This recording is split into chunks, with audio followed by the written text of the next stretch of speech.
तो आज हम एक इंपॉर्टेंट टॉपिक पढ़ने वाले हैं, एक्सक्रीटरी सिस्टम ऑफ कॉकरोच के बारे में। किसके बारे में पढ़ने वाले हैं? एक्सक्रीटरी सिस्टम ऑफ कॉकरोच के बारे में आज अपन एक इंपॉर्टेंट टॉपिक पढ़ने वाले हैं। जरा समझना है इसको। देखो, जो एक्सक्रीटरी सिस्टम होता है उसमें क्या क्या रहता है? मेलफिजियन ट्यूब्यूल्स। क्या रहता है? मेलफिजियन ट्यूब्यूल्स। याद करो, मेलफिजियन ट्यूब्यूल्स मैंने आपको बताए थे कितने होते हैं, 100 से लेकर 150 होते हैं। और कहाँ मौजूद होते हैं? मिडगट और हिंडगट के बीच में आपको देखने को मिलेंगे। वो कौन से होते हैं? मेलफिजियन ट्यूब्यूल्स।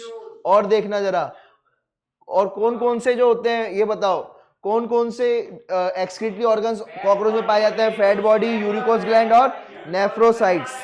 नेफ्रोसाइट्स तो ये भी एक्सक्रीटरी जो है ऑर्गन्स हैं, ये भी एक्सक्रीशन का काम करते हैं। किसमें? ये आया हुआ क्वेश्चन है नीट में कि कौन कौन से एक्सक्रीटरी ऑर्गन्स होते हैं? फैट बॉडी, यूरिकोस ग्लैंड और नेफ्रोसाइट्स। ये नीट में आया हुआ क्वेश्चन है, याद रखना भाई। क्लियर है बात? समझ में आ गई? कब आया है? नीट 2023 में। कब आया है? नीट 2023 में। क्लियर है? चलो उसके बाद जरा समझो अब कैसे वर्क करती है। जरा समझो कि कैसे ये वर्क करती है। मेलफिजियन ट्यूब्यूल। देखो, मेलफिजियन ट्यूब्यूल किस किस के बीच में है? मिडगट और किसके बीच में है? हिंडगट। तो यहां पर जो है ये मेलफिजियन ट्यूब्यूल है, और यहां पर आपका मिडगट और हिंडगट के बीच में आपको मेलफिजियन ट्यूब्यूल मिलेगा। अब समझने का प्रयास करना बेटा जरा।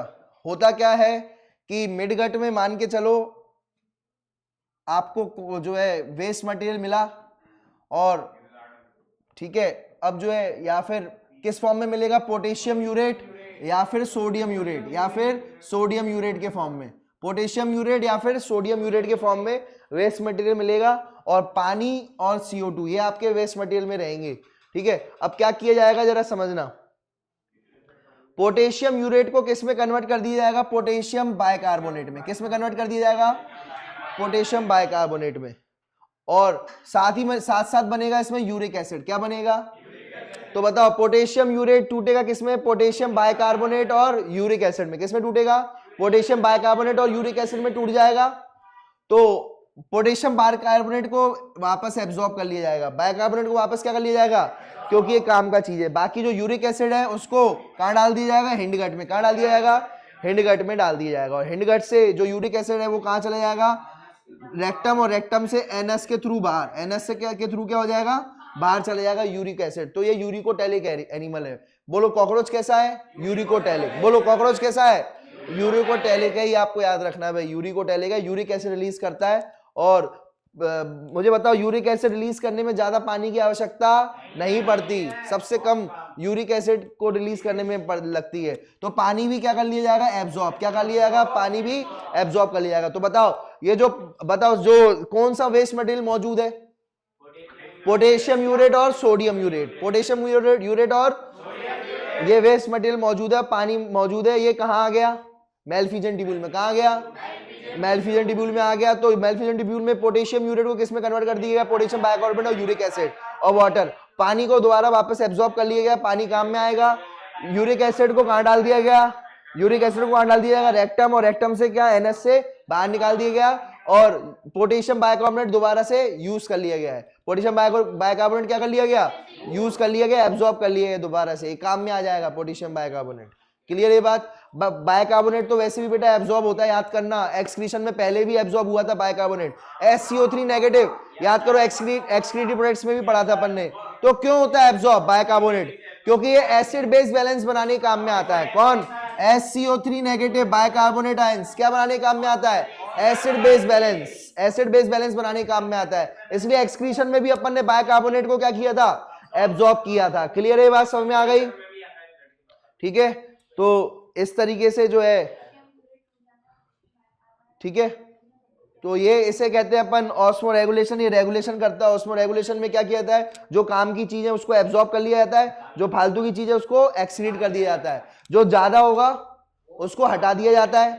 कोई चीज ज्यादा है तो उसको हटा दिया जाएगा। तो इसे कहते हैं रेगुलेशन करना। क्या करना? रेगुलेशन। और अगर मान के चलो कोई चीज कम मात्रा में, तो उसको क्या कर लेना? एब्जॉर्ब कर लेना। ठीक है, तो ये आपको याद रखना है, ये इस तरीके से। ठीक है, तो बताओ पोटेशियम यूरेट किसमें टूटेगा? पोटेशियम बाइकार्बोनेट और यूरिक एसिड। किसमें टूटेगा? पोटेशियम बाइकार्बोनेट और यूरिक एसिड।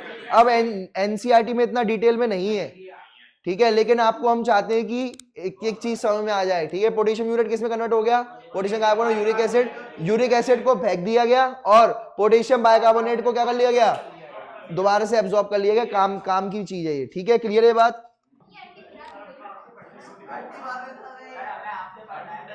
यार देखो भाई अब सुनो, तो यहां पर आप देख पा रहे होगे, यहां पर ये जो कॉकरोच है इंसेक्टा में आता है। आप इसमें अब देखो यहां पर अपन जो है डाइजेस्टिव सिस्टम की बात करते हैं और नर्वस सिस्टम ये रहा, और ये रहा एक्सक्रीटरी सिस्टम, ये मेल्फिजन टिब्यूल्स हैं। क्या है ये, मेल्फिजन टिब्यूल्स हैं, दीदी यही बता रही हैं आपको, ठीक है।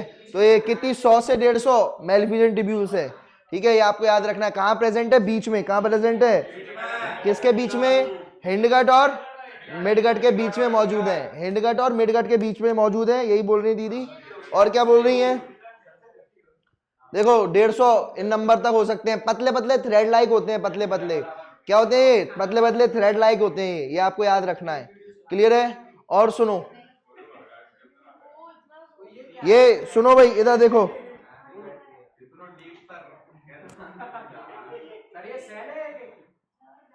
अगर आप देखोगे, सुनो भाई, यहां पर अगर आप देखोगे तो ये अगर अपन इसके अंदर चलेंगे तो इसके जो सेल्स होते हैं वो सीलिएटेड, इसके मेल्फिजन टिब्यूल्स के सेल किससे बने होते हैं, ग्लैंडुलर सीलिएटेड एपिथेलियम से बने होते हैं। सीलिएटेड ग्लैंडुलर एपिथेलियम किससे बने होते हैं, बोलो ये किससे बने हुए हैं, ये क्या है, ये सीलिएटेड ग्लैंडुलर एपिथेलियम किससे बने हुए हैं, मेल्फिजन टिब्यूल के जो सेल्स है वो किससे बने हुए हैं, सीलिएटेड ग्लैंडुलर एपिथेलियम से बने हुए हैं।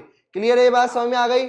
और ये नाइट्रोजनस वेस्ट है, ये क्या है, ये नाइट्रोजनस वेस्ट है, और ये एंजाइम है जो उसको तोड़ेगी, ठीक है। और क्या निकाल देगी, यूरिक एसिड, क्या निकाल देगी, यूरिक एसिड। पोटेशियम को तोड़ दिया जाता है, पोटेशियम यूरेट को तोड़ करके यूरिक एसिड निकाल दिया जाता है एंजाइम्स के द्वारा। और ये देखो किस तरीके से जा रहा है, ये किस तरीके से यूरिकोटैलिक वेस्ट कहां चला, कहां भेज दिया गया, ठीक है, हिंडगट की तरफ। किसकी तरफ डाल दिया, ये हिंडगट की तरफ जो है, इलियम की तरफ जो है डाल दिया जा रहा है। क्लियर है बात, समझ में आ गया,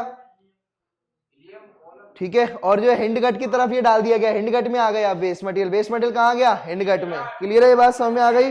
तो ये आपको याद रखना है भाई, ठीक है। और ये एनएस से वेस्ट मटेरियल बाहर निकाल दिया जाएगा, ये आपका प्यारा कॉकरोच, ठीक है।